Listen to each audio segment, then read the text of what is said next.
Hello everyone, आप सभी का फिर से स्वागत है। ये एनसीईआरटी ज्योग्राफी का सार संग्रह है। हमारा टॉपिक है जैव विविधता अध्याय 7। इस टॉपिक से रिलेटेड कुछ पॉइंट्स बचे हुए हैं, पहले इनको कवर कर लेते हैं।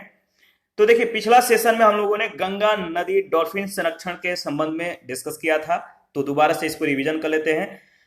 विलुप्त प्राय जीव गंगा डॉल्फिन को यानी सुन्स को 5 अक्टूबर 2009 को राष्ट्रीय जलीय जीव घोषित किया गया।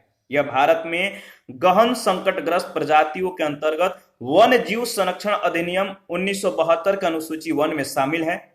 WWF इंडिया के द्वारा 1997 से स्थानीय समुदायों के सहयोग के आधार पर गंगा नदी डॉल्फिन के संरक्षण के लिए कार्यक्रम चलाया जा रहा है।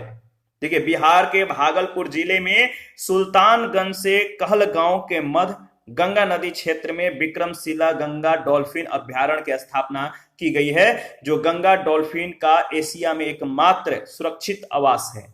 लुप्त प्राय गंगा नदी डॉल्फिन संरक्षण के लिए पटना विश्वविद्यालय के परिसर में राष्ट्रीय डॉल्फिन अनुसंधान केंद्र की स्थापना की जा रही है। राष्ट्रीय स्वच्छ गंगा मिशन के द्वारा प्रतिवर्ष 5 अक्टूबर को गंगा डॉल्फिन दिवस के रूप में मनाया जाता है। प्रोजेक्ट डॉल्फिन इसके बारे में डिस्कस कर लेते हैं। देखिए, प्रोजेक्ट डॉल्फिन अंतर मंत्रालयी पहल अर्थ गंगा के अंतर्गत नियोजित गतिविधियों में से एक है, जिसे वर्ष 2020 में क्या किया गया था, लॉन्च किया गया, या 2020 में लॉन्च करने की घोषणा की गई। प्रोजेक्ट डॉल्फिन को प्रोजेक्ट टाइगर के तर्ज पर प्रारंभ किया गया है। इसे पर्यावरण, वन एवं जलवायु मंत्रालय के द्वारा लागू किया गया है। अभी तक राष्ट्रीय स्वच्छ गंगा मिशन, जो सरकार की प्रमुख योजना नमामि गंगे को लागू करती है, डॉल्फिन के संरक्षण के लिए प्रयास कर रहा है।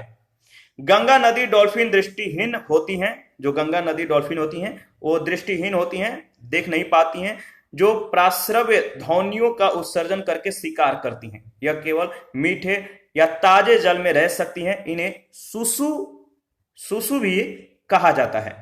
ठीक है, ऊपर में एक और पॉइंट है, क्या है, तो इंडियन राइनो विजन 2020, इसके बारे में डिस्कस कर लेते हैं, इसके बाद आगे बढ़ेंगे। देखिए, वर्ल्ड वाइड फंड इंडिया अंतरराष्ट्रीय राइनो फाउंडेशन के सहयोग से असम वन विभाग तथा बोडो स्वायत्त परिषद ने 2005 में भारतीय गैंडा दृष्टिकोण यानी इंडियन राइनो विजन 2020 आरंभ किया। इसका उद्देश्य एक सिंह वाले गैंडों का संरक्षण तथा उनकी संख्या में वृद्धि, वर्ष 2020 तक गैंडों की संख्या को 3000 करना तथा 7 गैंडों को काजीरंगा राष्ट्रीय पार्क और पोवितोरा वन्य जीव अभ्यारण्य से मानस और ढिब्रू सैखोवा नेशनल पार्क एवं लाओखोवा बुराचोपारी वन्य जीव अभ्यारण्य में स्थानांतरित करना है। Greater rhinoceros unicornis international union for conservation of nature की संकटग्रस्त प्रजातियों की सूची में शामिल है। ग्रेटर राइनोसेरस, याद रखिएगा, इसका जो नाम है राइनोसेरस यूनिकॉर्निस पूरा नाम है। एक सिंग वाले इन गैंडों की संख्या बहुत कम हो गई है, जो विलुप्त होने की स्थिति में पहुंच चुके हैं। विश्व में इनकी कुल आबादी का लगभग 85% भारत में पाया जाता है, जिसकी 75% से अधिक संख्या असम में है। लगभग 2400 भारतीय गैंडों में 2329 गैंडा असम के काजीरंगा नेशनल पार्क में पाए जाते हैं। ठीक है, आगे बढ़ते हैं। इसके बाद है डॉल्फिन को नॉन ह्यूमन पर्सन का दर्जा।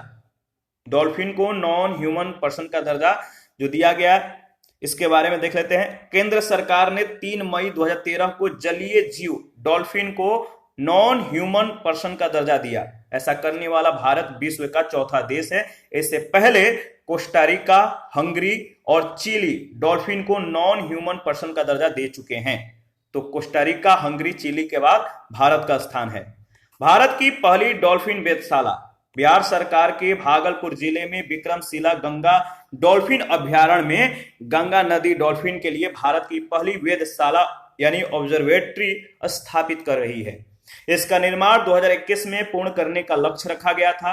यह वेधशाला गंगा नदी के ऊपर सुल्तानगंज अगुवानी घाट पर बनाई जा रही है। बिहार की डॉल्फिन आबादी का अंतिम सर्वेक्षण 2018 में किया गया था, जिससे राज्य में नदियों में 1363 डॉल्फिन पाई गई थी। आगे बढ़ते हैं।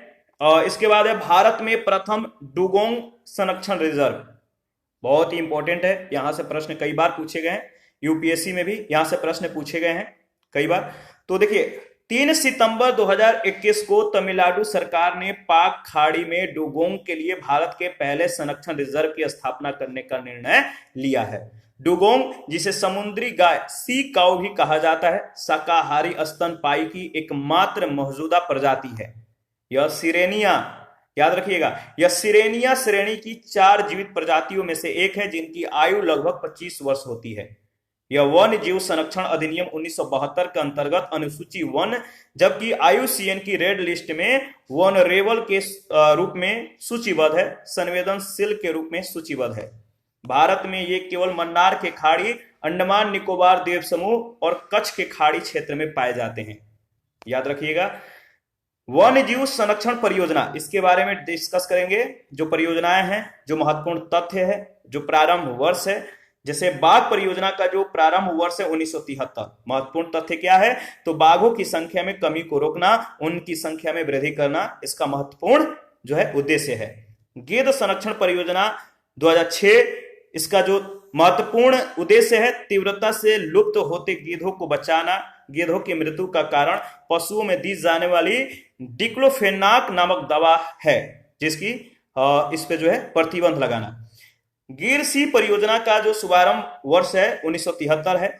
इसका महत्वपूर्ण जो तथ्य है वो है ये कि गिर अभयारण्य में केंद्र सरकार के सहयोग से प्रारंभ गुजरात के जूनागढ़ जिले के 1412 वर्ग किलोमीटर क्षेत्र में स्थित यह उद्यान अब एकमात्र ऐसा उद्यान है जहां एशियाई शेर पाए जाते हैं।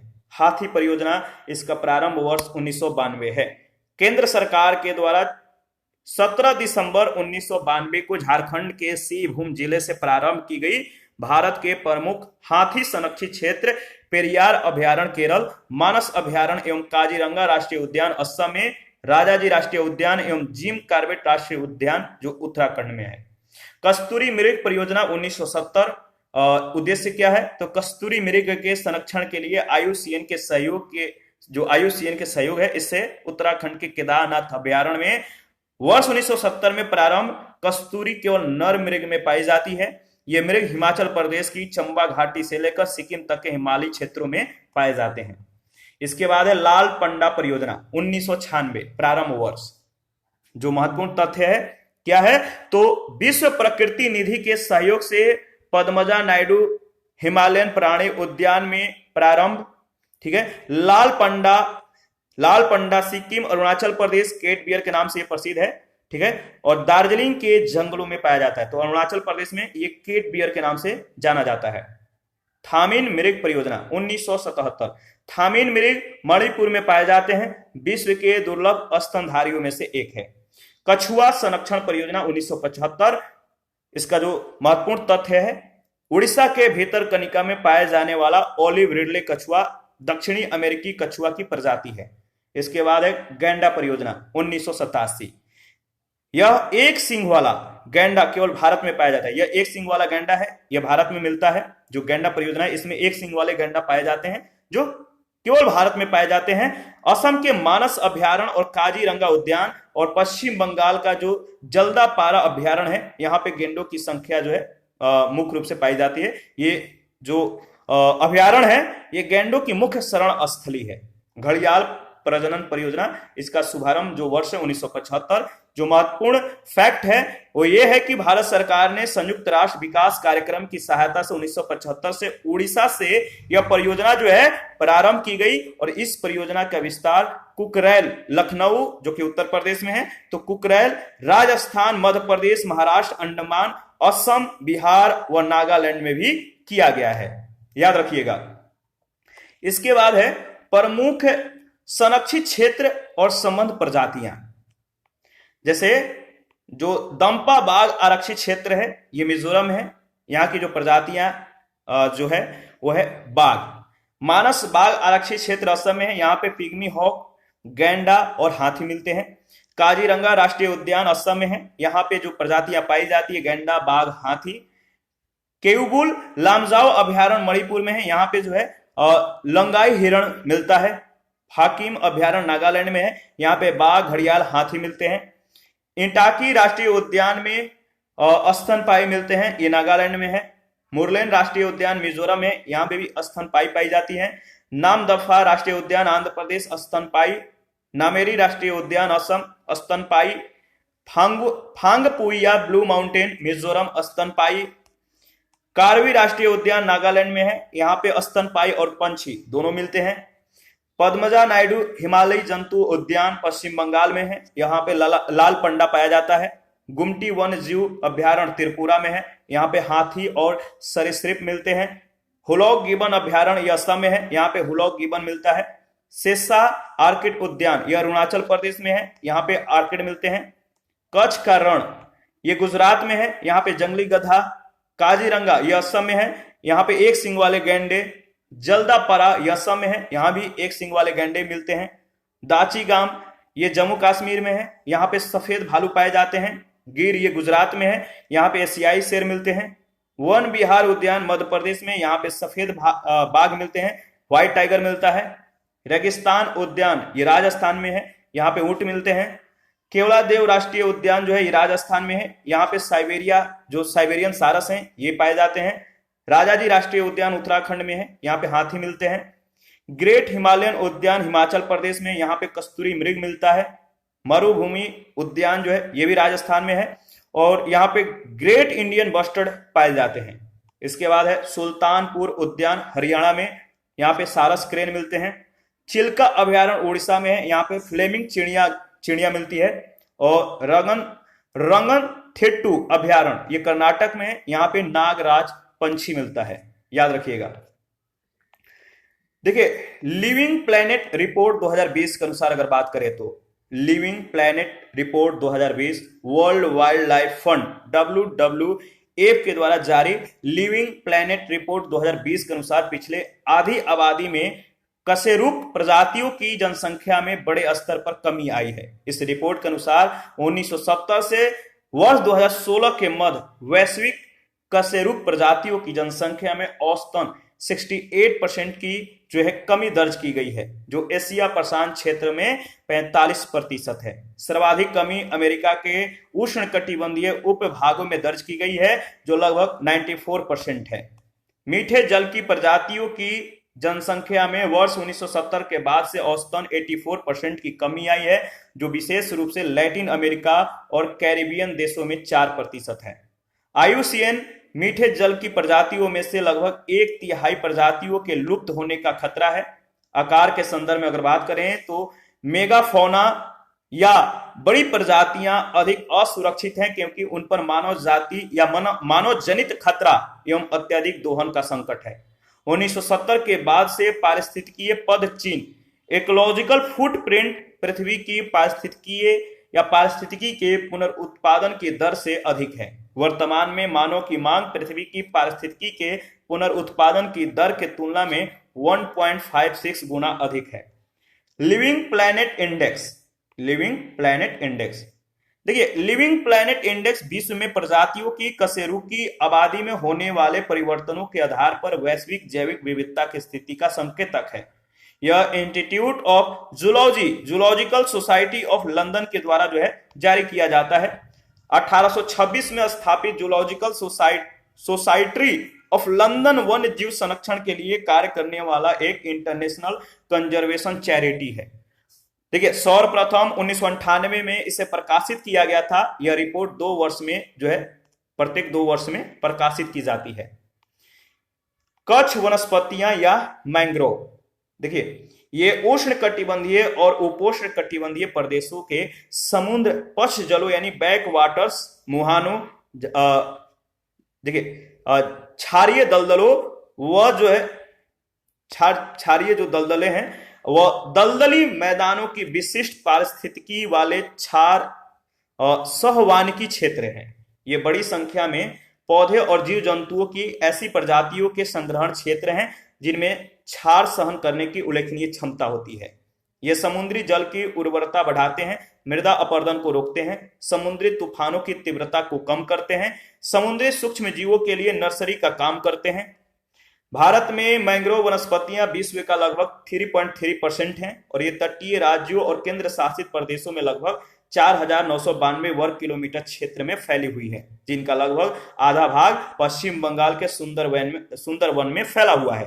राष्ट्रीय पर्यावरण नीति 2006 में कच्छ यानी मैंग्रोव वनस्पतियों और प्रवाल भित्तियों को महत्वपूर्ण तटीय पर्यावरण संसाधन माना गया है, जिनमें समुद्री जीव प्रजातियों को आश्रय तथा तीव्र मौसमी बदलाव से सुरक्षा मिलती है। इसके साथ ही ये सतत पर्यटन के लिए संसाधन का आधार है। भारतीय वन सर्वेक्षण पूरे देश में कच्छ वनस्पति क्षेत्र का मूल्यांकन कर रहा है। पर्यावरण मंत्रालय 1987 से इसके संरक्षण के लिए कार्यक्रम चला रहा है। मंत्रालय ने उड़ीसा में राष्ट्रीय कच्छ वनस्पति आनुवांशिक संसाधन केंद्र स्थापित किया है। याद रखिएगा, यहां पे देखिए, भारत में विश्व की कुल सर्वश्रेष्ठ कच्छ वनस्पतियां हैं। मैंग्रोव वनस्पति संरक्षण और प्रबंधन योजना में 39 मैंग्रोव वनस्पति क्षेत्रों की जो है पहचान की गई है। पीडीएफ है तो आप एक बार ओपन कीजिए। भारत में जो मैंग्रोव वन है कहां कहां पर है इसे इंडिकेट कीजिए। यहां पे देखिए, ये जो है कच्छ की खाड़ी है, ये वाला एरिया कच्छ की खाड़ी है, ये है खंभात की खाड़ी, ठीक है, ये रत्नागिरी है, ये गोवा है, ये कुंडापुर है, ये अरब सागर है, यहाँ पे कोरिंगा है, ये भीतरकनिका है, यह महानदी का मुहाना है, ये सुंदरवन है, ये बंगाल की खाड़ी है, ये कृष्णा नदी मुख है, ठीक है। इसके बाद ये देखिए, ये पिचावरम है, ये मुथुपेट है, ये वेवनाद है, ये लक्षद्वीप है, और ये निकोबार द्वीप, ये अंडमान द्वीप। तो लोकेशन इंपॉर्टेंट है, याद रखिएगा। भारत में मैंग्रोव वनस्पति जो स्थल है इसके बारे में हम लोग डिस्कस करेंगे। देखिए, पश्चिम बंगाल में सुंदरवन है, ठीक है, कच्छ वनस्पति स्थल है सुंदरवन। उड़ीसा में भीतरकनिका है, महानदी है, स्वर्ण रेखा है, देवी कौड़ा है, धामरा है, कच्छ वनस्पति आनुवांशिक संसाधन केंद्र है, और चिल्का है, यानी 8 हैं। आंध्र प्रदेश में मतलब 8 नहीं 7 हैं, और सुंदरवन मिलाकर 8 हो गया। आंध्र प्रदेश में जो है कोरिंगा है, पूर्वी गोदावरी है, कृष्णा है। तमिलनाडु में पिछावरम, मुथुपेट, रामनद, पुलिकट और कजुवेली। अंडमान निकोबार में उत्तरी अंडमान और निकोबार है। केरल में वेवनाद और कन्नूर है। कर्नाटक में कुंडापुर, दक्षिणी कन्नड़ या होनावर 23वां है। कारवाड़ 24वां है। मंगलौर वन प्रभाग। गोवा में गोवा है। महाराष्ट्र में अचरा, रत्नागिरी, देवगढ़ है, विजयदुर्ग है, रेवडंडा है। इसके बाद वेलंदूर है, कुंडालिका है, मुंबारा दीवा है, विक्रोली है, श्रीवर्धन है, वैतरना है, और वसासी, मानोरी और मालवन है। गुजरात में देखिए, कच्छ की खाड़ी है, खंभात की खाड़ी है, और डुमास उभरात है, तो याद रखिएगा। देखिए, इसके बाद है आर्द्र भूमियां या जलग्रस्त भूमियां, वेटलैंड्स।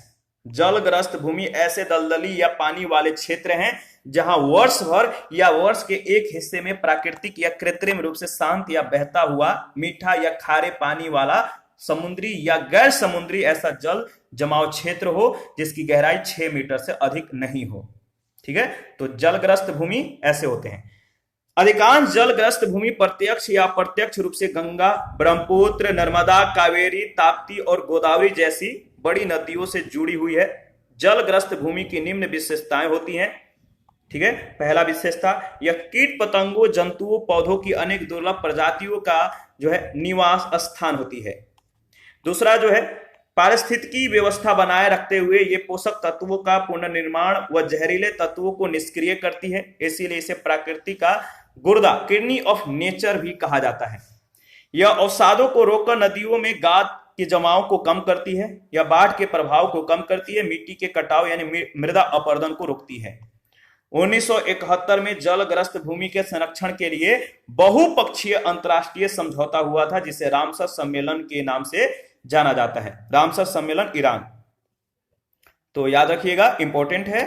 देखिए, यहां पे जो मैप है इसमें आपको जो है दिखाया गया है जो वेटलैंड्स हैं। जैसे जम्मू कश्मीर में 3 है, बुलर झील है, होकेसर आर्द्र भूमि है, और सुनेसर मानसर झील है।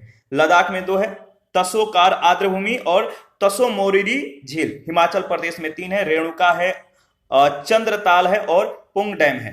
उत्तर प्रदेश में 10 हैं। कौन कौन? अपर गंगा नदी यानी ब्रिज घाट से नरौरा तक, समन पक्षी अभ्यारण्य, सरसई नवार झील, सांडी पंछी अभयारण्य, नवाबगंज पंछी अभयारण्य, समसपुर पंछी अभयारण्य, पार्वती अर्गा पंछी अभयारण्य, सूर सरोवर झील, किथम झील, हैदरपुर आर्द्रभूमि और बखीरा वन्यजीव अभयारण्य।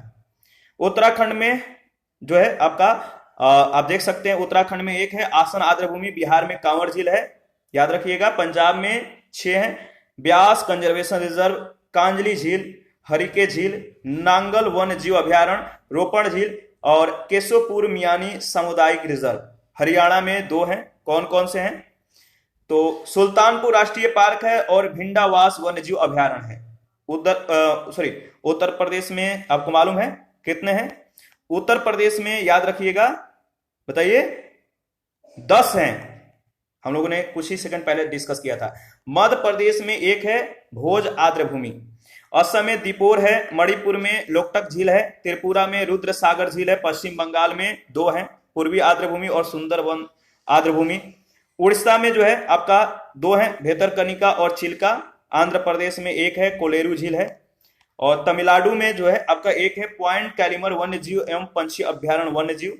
महाराष्ट्र में 2 है, नंदुर मदमेश्वर और लोनार झील। गुजरात में आपका 4 है, वधावन आर्द्रभूमि। दूसरा है नल सरोवर पंछी अभ्यारण्य, थोल झील और खिजड़िया वन्यजीव अभ्यारण्य। केरल में 3 है, वेवनाथ कोल आर्द्रभूमि, अष्टमुडी आर्द्रभूमि और षष्ठम कोट्टा झील। तो भारत में रामसर स्थल कितने हैं? तो 49 है। रामसर समझौते के अंतर्गत अधिसूचित भारत के 49 आर्द्रभूमि क्षेत्र। आंध्र प्रदेश, देखिए क्षेत्रफल और जो घोषित तिथि है आप खुद से एक बार रिवीजन कर लीजिएगा। मैं सिर्फ लोकेशन को बताऊंगा कि कौन सा रामसर क्षेत्र जो है किस राज्य में है। तो जैसे कोलेरू झील जो है ये आंध्र प्रदेश में है, दीपोर जो बिल है ये असम में है, पैंग डैम झील, रेणुका आर्द्रभूमि जो कि सबसे छोटा है, और चंद्रताल आर्द्रभूमि ये तीनों हिमाचल प्रदेश में है। बुलर झील, होकेरा आर्द्रभूमि और सुरिंसन मानसेर झील जो है ये तीनों जम्मू कश्मीर में है।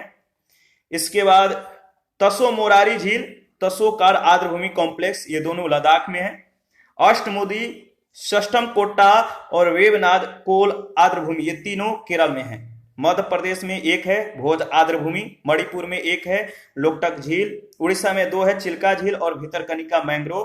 पंजाब में जो है आपका देख सकते हैं हरिके झील है, कांजली झील है, रोपण झील है, केशोपुर मियां सामुदायिक रिजर्व, ब्यास कंजर्वेशन रिजर्व और नांगल वन्यजीव अभयारण्य। राजस्थान में 2 है, सांबर और केवलादेव। तमिलनाडु में 1 है, पॉइंट कैलिमर, और त्रिपुरा में रुद्र सागर झील है। उत्तर प्रदेश में अपर गंगा नदी है, समन पंछी अभयारण्य है, सरसई नवार झील है, सांडी पंछी अभयारण्य है, नवाबगंज पंछी अभयारण्य है, समसपुर पंछी अभयारण्य है, पार्वती अर्गा पंछी अभयारण्य है, सूर सरोवर झील है, हैदरपुर है और बखीरा वन्यजीव अभयारण्य है। पश्चिम बंगाल में 2 है, पूर्वी कोलकाता आर्द्रभूमि और सुंदरवन आर्द्रभूमि जो कि सबसे बड़ा है, याद रखिएगा। देखिए विश्व आर्द्रभूमि दिवस जो है, विश्व आर्द्रभूमि दिवस 2022 प्रत्येक वर्ष की तरह इस वर्ष भी विश्व भर में विश्व आर्द्रभूमि यानी वर्ल्ड वेटलैंड डे का आयोजन 2 फरवरी 2022 को किया गया। इस वर्ष के वेटलैंड दिवस का जो मुख्य विषय यानी थीम था लोगों और प्राकृतिक के लिए आर्द्रभूमि कार्रवाई, wetland action for people and nature रखा गया था। इस सम्मेलन के आयोजन का मुख्य उद्देश्य आर्द्रभूमि के संरक्षण के लिए जागरूकता पैदा करना, उसे बढ़ावा देना और इस संबंध में सकारात्मक और स्वीकारात्मक कार्यवाही सुनिश्चित करना है। राष्ट्रीय जलीय पारिस्थितिकी तंत्र संरक्षण योजना, राष्ट्रीय जलीय पारिस्थितिकी तंत्र संरक्षण योजना जो है आर्थिक मामलों पर मंत्रिमंडलीय समिति ने राष्ट्रीय झील संरक्षण योजना और राष्ट्रीय आर्द्रभूमि संरक्षण कार्यक्रम के विलय की जो है स्वीकृति दी गई। इस योजना को राष्ट्रीय जलीय पारिस्थितिकी तंत्र संरक्षण योजना कहा जाएगा, जिसमें केंद्र और संबंधित राज्य सरकारों के बीच 70:30 और पूर्वोत्तर राज्यों के लिए 90:10 के अनुपात में लागत का जो है वहन किया जाएगा, याद रखिएगा। इसके बाद देखिए यहाँ पे जो है गुजरात में जो रामसर क्षेत्र है, नल सरोवर पंछी अभयारण्य है, थोल झील है, वधावन आर्द्रभूमि है और खिजड़िया वन्यजीव अभयारण्य है। ठीक है, महाराष्ट्र में जो है नंदुर मधमेश्वर लोनार झील है, 2 है। बिहार में कांवर यानी कांवर ताल झील है उत्तराखंड में आसन आर्द्रभूमि है, हरियाणा में सुल्तानपुर राष्ट्रीय पार्क है और भिंडावास वन्यजीव अभ्यारण्य है। देखिए कुल जो है 49 स्थल हैं रामसर साइट। भारत इस सम्मेलन में 1982 में शामिल हुआ, जिसके पश्चात पर्यावरण वन जलवायु परिवर्तन मंत्रालय द्वारा इनके संरक्षण के लिए 1987 से राष्ट्रीय आर्द्र या दलदली भूमि संरक्षण कार्यक्रम चलाया जा रहा है। भारत में लगभग 4.6% भूमि आर्द्र भूमि के रूप में है, जो 15.26 मिलियन हेक्टेयर क्षेत्र को कवर करती है। पर्यावरण वन और जलवायु परिवर्तन मंत्रालय ने राष्ट्रीय सतत तटीय प्रबंधन केंद्र के एक भाग के रूप में आर्द्र भूमि संरक्षण और प्रबंधन केंद्र स्थापित करने की घोषणा की है।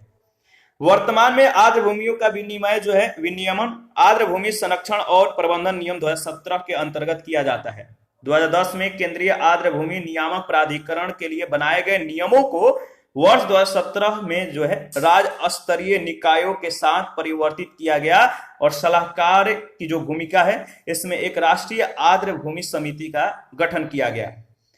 इस नए नियमों ने बैक वाटर, लैगून, क्रीक, एक्सुअरीज को आर्द्र भूमि की परिभाषा से हटा दिया। 2017 के नियमों के अंतर्गत आर्द्र भूमि की पहचान करने की जिम्मेदारी राज्यों को सौंपी गई है।